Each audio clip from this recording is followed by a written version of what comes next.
Hi, this episode is about the Maltese Falcon, famous film, and there is a plot point we discuss which could be considered a spoiler.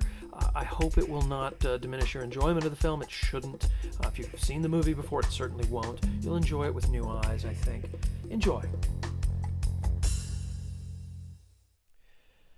Well, Dick, both of us have just recently watched the famous The Maltese Falcon with the equally famous Humphrey Bogart. Tell me what you remember about this film.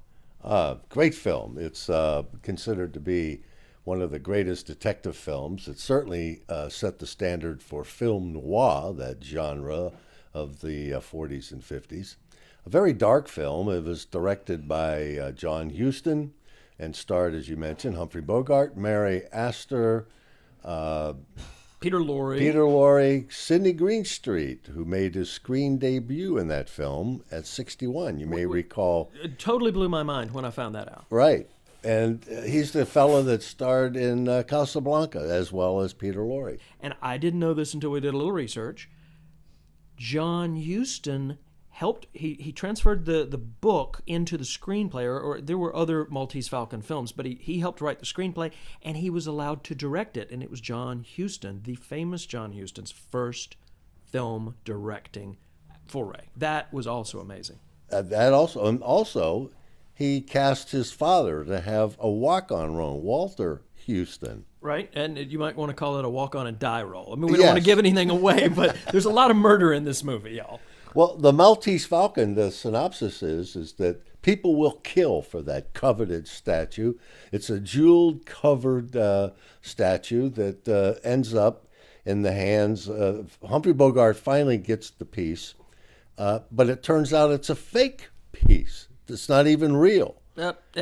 Spoiler, we should probably told you, but spoiler alerts. But anyway, it's a fantastic film. But nonetheless, spoiler alert for a really great film. Spoiler alert. And also, regarding the Maltese Falcon, the piece that was on the set sold last year at the Turner Classic Film Festival for $4 million. The physical film prop. Right. The prop that you see on the screen. Wow. And I don't know who it was that had the money, but I certainly would love to have had that piece sitting on my mantle. And when I saw that it was available for auction, I thought, well, I'll maybe bid a couple $100 on it. When I found out it sold for $4 million, man, I wasn't even in the ballpark. It is definitely a whodunit all the way to the end. Tremendous acting, very fine filmmaking from that era. John Huston has a few good twists with his camera, the way he moves the camera. It's good drama, and it's just old-fashioned whodunit, and I really appreciate that. And don't be surprised in the end, folks. You will not know who done it until you watch to the very end. The good guys do win, the bad guys do get their due. That's one good way to look at it. Well, another thing that we talked about one of our previous episodes about film noir, the black film. And this was the film that set the standard in that genre. It was 1941. And when you see the film, you can see how the lighting, it's very dark settings and so forth. And that's where they get the term is, dark film noir. But a very popular film, one of my favorite, in fact, it's on my top 50 list, is favorite films. 1941 released, wonderful history. I think, if I'm not mistaken, also, Greenstreet got an Oscar nomination for his role. That's pretty amazing for his first up at bat, if you will. Right.